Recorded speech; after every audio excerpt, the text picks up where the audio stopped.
안녕하세요. 다정한 남각정 다락방TV입니다. 오늘도 저의 다락을 찾아주셔서 감사드리고요. 사연 시작해보도록 하겠습니다. 안녕하세요. 저는 서울에 사는 30대 후반 남성입니다. 여태껏 운명의 여자를 만나지 못해 일명 못솔로 살아온 저는 언젠간 내 인생을 다 바칠 여자를 만날 수 있을 거라는 기대 하나로 삶을 살아왔습니다.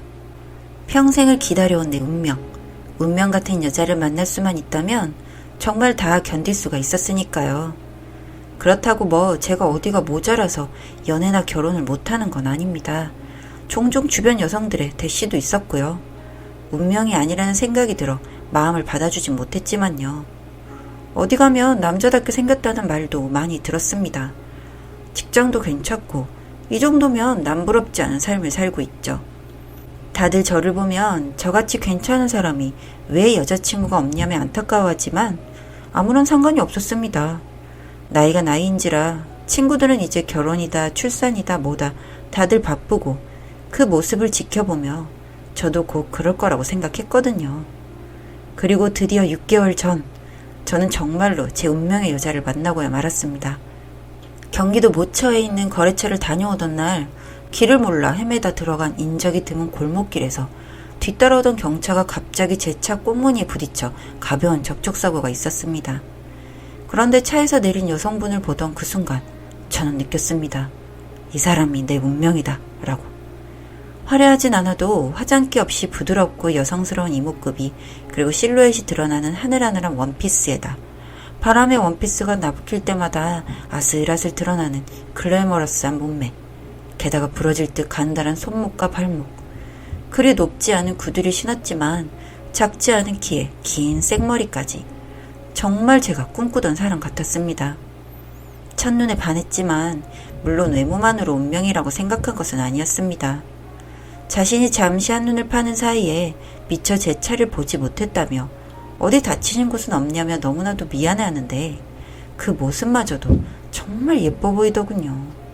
저는 괜찮다고 말했지만 그녀는 제 차가 외제차라 수리비도 많이 나올 텐데 어떻게 자기가 그냥 가겠냐며 저에게 계속해서 미안함을 표현했고 결국 수리 후에 연락을 달라며 저에게 연락처를 적어주고 떠났습니다. 저렇게 얼굴도 예쁜데 마음까지 예쁘다니 저는 정말 감동했습니다. 물론 수리비를 달라고 할 생각은 없었습니다만 덕분에 그녀의 연락처까지 알게 되어 얼마나 기뻤는지 모릅니다. 외제차긴 하지만 곧 바꿀 생각이기도 했고 그녀의 연락처를 받은 비용으로 따지자면 싸게 쳤다고 생각했죠. 그렇게 서울로 돌아온 저는 며칠 뒤 고민 끝에 그녀에게 문자로 연락을 했습니다. 외제차라 수리가 오래 걸린다는 사고 핑계를 대며 말이죠. 수리비가 많이 나오지 않았냐 걱정을 하는 그녀의 말 뒤에 붙은 우는 이모티콘까지 정말 너무나 귀여워서 견딜 수가 없었습니다. 저는 오히려 수리비 걱정은 마시고 그녀에게 다친 곳이 있을 수도 있으니 병원을 다녀오시라 권했습니다. 어떻게 사고 피해자시면서 저까지 걱정을 해주시냐 너무나 친절하다는 그녀의 말에 제 마음은 사르르 녹아버렸습니다. 그날 이후로도 사고 핑계로 그녀와 몇 차례 연락을 주고받았습니다. 이런저런 연락을 하며 그녀에 대해 많은 것을 알게 되었죠.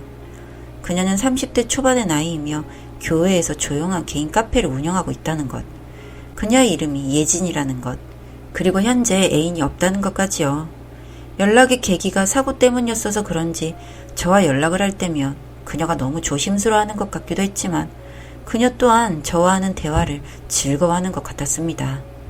그리고 운명의 그날 심사숙고 끝에 사고와 수리비 관련으로 드릴 말씀이 있으니 한번 만났으면 좋겠다고 제가 계신 곳으로 가겠다고 예진 씨에게 연락을 했습니다. 그리고 몇 시간 후 그녀는 알겠다며 자신이 운영하고 있다는 카페 위치를 알려주었습니다. 서울에서 멀지 않기도 했지만 어쨌든 예진 씨에게 가는 길은 너무나 짧게 느껴졌습니다. 1시간이 10분처럼 느껴졌었죠. 설레는 마음 때문이었을 거라고 생각합니다. 가는 길 내내 저의 심장은 미친 듯이 뛰었습니다. 그리고 그 마음은 예진 씨 얼굴을 보는 순간 펑 하고 터지고 말았습니다. 카페에 앉아 커피잔을 만지작거리는 예진 씨 정말 그림과도 같았습니다. 오래간만에 만났지만 여전히 아름다웠죠. 그리고 제 마음을 더 이상은 주체할 수가 없어졌습니다. 자리에 앉아 사고 관련 이야기를 꺼내는 예진 씨에게 저는 참지 못하고 제 마음을 말했습니다. 첫눈에 반했고 차 사고마저 운명처럼 느껴진다고. 수리 비용은 핑계이며 그저 한 번만 다시 만나 알아가고 싶었다고. 그 말에 예진 씨는 놀란 듯 두 눈을 동그랗게 뜨고 저를 바라보았습니다. 붉게 상기된 두 볼이 너무나도 귀여웠죠. 그리고 그녀는 조용히 고개를 끄덕였습니다. 자신 또한 저와 몇 차례 문자를 주고받으며 너무나도 즐거웠다고, 한번 만나보고 싶다고 말이죠. 제 인생의 첫 연애는 너무나도 행복했습니다. 더 바랄 것이 없었죠. 그리고 첫 연애지만 마지막 연애였으면 좋겠다고 생각했죠. 예진 씨는 정말 제가 꿈꾸던 여자였습니다. 그토록 제가 원하던 나의 운명, 내 인생을 다 바쳐도 아까울 것이 없었습니다. 다투는 일도 거의 없었습니다. 가끔은 저의 사업상 빠질 수 없는 접대 문제 때문에 예진 씨가 토라지는 경우도 있었지만 이내 자신이 생각이 짧았다며 사업을 하다 보면 어쩔 수 없는 것을 안다며 오히려 절 이해해 주려 했거든요. 천사 같은 그녀 덕분에 저는 인생 최대의 행복을 맛보고 있었습니다. 그리고 저는 자연스레 예진 씨와 결혼을 생각하게 되었습니다. 6개월밖에 되지 않았지만 나이가 나이인지라. 하지만 저희에게 문제가 전혀 없는 것은 아니었습니다. 스킨십에 있어서 예진 씨와 저는 견해 차이가 조금 있었습니다.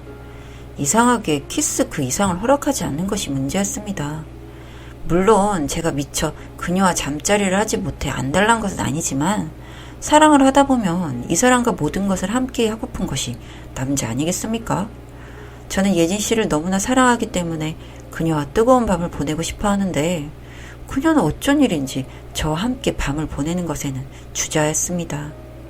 처음에는 설득도 해보았고 나중에는 애걸도 해보았습니다. 조금 부끄럽습니다만 예진 씨는 정말 아름다운 몸을 가지고 있습니다. 옷을 입었을 때에도 태가 나고 정말 훌륭한 몸매죠. 그런 몸매를 가진 여자와 만나고 있는 남성이라며 그 누구도 자랑스럽고 또 그녀의 모든 것을 사랑해주고 싶을 것입니다. 그리고 저는 그런 여성을 만나고 있는 남자였고요. 제가 그런 마음을 먹을까봐 두려운 것인지 예진 씨는 자신의 집에 저를 오지 못하게 했습니다. 약간은 서운했지만 결국 저는 예진 씨의 의사를 존중해주기로 했습니다. 어쨌든 중요한 것은 그녀의 마음이고 저는 그녀가 마음을 먹을 때까지 기다려줄 수 있으니까요. 결론은 우리가 결혼을 하기 전까지는 예진 씨를 아껴주자는 생각을 하게 되었습니다. 그리고 저희는 순탄한 6개월의 연애 생활을 거쳐 결혼 날짜를 잡기에 이르렀습니다. 대망의 지난주 드디어 예진 씨는 저에게 고백할 것이 있다며 자신의 집으로 저를 불렀습니다. 집으로 불렀다는 것은 그녀도 나름대로의 마음을 먹었다는 것이 아니겠습니까? 저는 뛸 듯이 기뻐하며 거래처의 약속도 미룬 채 그녀의 집으로 한달음 달려갔습니다. 그녀는 약간 긴장한 표정으로 저를 맞아주었습니다.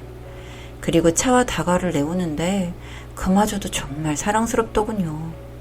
저와 결혼을 하게 되었을 때 예진 씨의 모습을 상상할 수 있어서 정말 행복했습니다. 자리에 앉은 그녀는 머뭇거리다 입을 열었습니다. 오빠, 저 할 말이 있어요. 네, 예진 씨, 뭔데요? 저 사실은... 앵두 같은 예진 씨의 입술을 바라보고 있던 저는 그녀의 말이 끊어질 때마다 저의 숨도 끊어질 것 같았지만 열심히 예진 씨의 말에 집중을 하려고 노력을 했습니다. 그런데 그 뒤에 이어진 예진 씨의 말은 정말 상상도 못한 말이었습니다. 저 사실은 남자예요. 아직은요. 네? 그게 무슨 말이에요? 저는 정말 제 귀를 의심했습니다. 하지만 그녀는 결연한 표정으로 저에게 계속해서 말을 이어갔습니다. 머리를 한 대 얻어맞은 것만 같았습니다. 저는 땡땡땡 젠더예요. 예전부터 저는 제 자신을 여자라고 생각하고 살아왔어요. 호적상으로는 여자가 맞지만 몸은 아직... 거짓말하지 말아요. 예진씨, 나랑 결혼을 하기 싫어서 그러는 건가요? 아니에요. 전 오빠를 정말 사랑해요. 그래서 더 이상은 숨기면 안 될 것 같아요. 그렇지만 예진씨, 그럼 몸은 어떻게 된 거예요? 예진씨의 말에 따르면 자신은 어렸을 때부터 자신을 여자라고 생각하고 살아왔기에 어른이 되자마자 가슴 수술을 했고 호적도 여성으로 고쳤다고 합니다. 하지만 하반신은 아직 남성이라는 뜻이었습니다.